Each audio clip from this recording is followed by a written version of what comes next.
Order rule 50. സഭ നിർത്തിവെക്കുന്നതിനുള്ള ഉപക്ഷേപം. മലപ്പുറം ജില്ലയിൽ സ്വർണ്ണക്കടത്തലിലൂടെയും ഹവാല ഇടപാടുകളിലൂടെയും പണമെത്തുന്നതായി, ഈ പണം ദേശവിരുദ്ധ പ്രവർത്തനങ്ങൾക്കായി ഉപയോഗപ്പെടുന്നതായും ദേശീയ മാധ്യമങ്ങൾ റിപ്പോർട്ട് ചെയ്തത് മൂലം ഉളവായിട്ടുള്ളതായി പറയപ്പെടുന്ന സാഹചര്യം ചർച്ച ചെയ്യുന്നതിന് നടപടികൾ നിർത്തിവെക്കണമെന്ന ഉപക്ഷേപം പരിഗണനക്കെടുക്കണം എന്നാവശ്യപ്പെട്ട് Sarvashri Sunny Joseph, KPA Majeed, Mons Joseph, Anoop Jacob, Mani C Kappan, Shrimati KK Rema എന്നീ ബഹുമാനപ്പെട്ട അംഗങ്ങൾ റൂൾ 50 പ്രകാരം നോട്ടീസ് നൽകിയിട്ടുണ്ട്. ബഹുമാനപ്പെട്ട മുഖ്യമന്ത്രി. സർ, ബോധപൂർവം ചില തെറ്റിദ്ധാരണകൾ സൃഷ്ടിക്കാനുള്ള ശ്രമങ്ങൾ നടന്നുകൊണ്ടിരിക്കുന്ന ഒരു സാഹചര്യത്തിൽ അടിയന്തരമായി ചർച്ച ചെയ്ത് കളിയാണ്.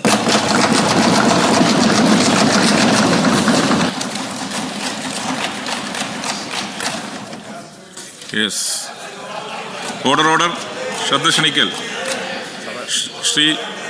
അടിയന്തര പ്രമേയം ചർച്ചക്കെടുക്കുന്നതാണ്. ഉച്ചയ്ക്ക് 12 മണിക്കാണ് അടിയന്തര പ്രമേയം ചർച്ചക്കെടുക്കുന്നത്. ഓർഡർ റൂൾ 50 ശ്രദ്ധ ക്ഷണിക്കൽ. ശ്രീ PP ചിത്ര. ബഹുമാനപ്പെട്ട അംഗങ്ങളോട് അഭ്യർത്ഥിക്കാനുള്ളത്, ഈ സബ്മിഷൻസും അതുപോലെ തന്നെ കോളിംഗ് അറ്റൻഷനും ചുരുക്കി അവതരിപ്പിക്കണം. അതുപോലെ ബഹുമാനപ്പെട്ട മന്ത്രിമാരും ചുരുക്കി മറുപടി പറയണം. യെസ്. എനിക്ക് പ്രത്യേകമായൊരു കാര്യം മെൻഷൻ ചെയ്യാറുണ്ട്. ഞങ്ങൾ സഭാ നടപടികൾ ബഹിഷ്കരിച്ച് പുറത്തോട്ട് പോയപ്പോൾ അങ്ങ് അതിനു മുമ്പ് ഞാൻ നടത്തിയ പരാമർശങ്ങൾ സഭാ നടപടിയിൽ നിന്ന് നീക്കം ചെയ്തു. ഞങ്ങൾ പുറത്തേക്ക് പോയതിനു ശേഷം ബഹുമാനപ്പെട്ട മുഖ്യമന്ത്രിയും ബഹുമാനപ്പെട്ട പാർലമെൻ്ററി കാര്യമന്ത്രിയും എനിക്കെതിരായിട്ടുള്ള വ്യക്തിപരമായ പരാമർശങ്ങൾ നടത്തി. ബഹുമാനപ്പെട്ട മുഖ്യമന്ത്രി പറഞ്ഞത് ഞാൻ നിലവാരമില്ലാത്തവനായി എന്നാണ്. സാർ, അങ്ങ് എന്നെക്കുറിച്ച് നല്ല ഒരു വാക്കാണ് പറഞ്ഞിരുന്നെങ്കിൽ ഞാൻ വിഷമിച്ചു പോയത്. സാർ, ഞാൻ ഭയങ്കര വിശ്വാസിയാണ്. എല്ലാ ദിവസവും പ്രാർത്ഥിക്കുന്ന ഒരാളാണ്. എല്ലാ ദിവസവും പ്രാർത്ഥിക്കുമ്പോൾ ഞാൻ പ്രാർത്ഥിക്കുന്ന ഒരു കാര്യം, അങ്ങയെപ്പോലെ ഒരു അഴിമതിക്കാരനാകരുതെന്നും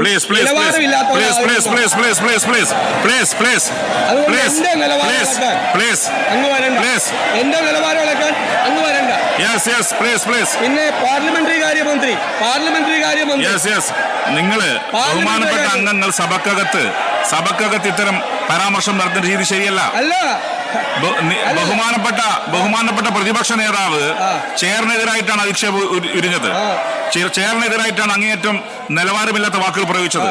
അതിന്റെ ഭാഗമായാണ് പാർലമെന്ററി കാര്യം മന്ത്രിയും ബഹുമാനപ്പെട്ട മുഖ്യമന്ത്രി പ്രതികരിച്ചത്. അത് സഭാരേഖ നീക്കിയിട്ടുണ്ട്. നിങ്ങൾ എന്തൊക്കെയാണ് ഒന്നോർത്ത് നോക്കൂ എന്നാണ് പറഞ്ഞത്.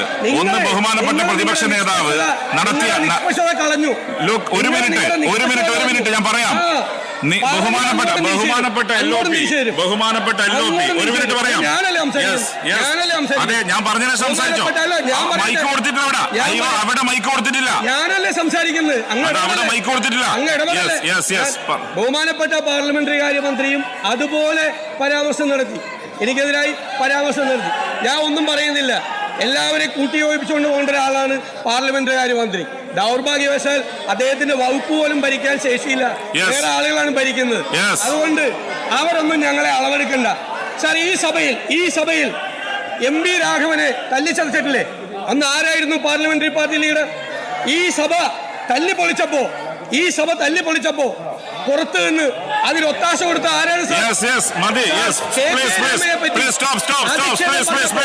ആ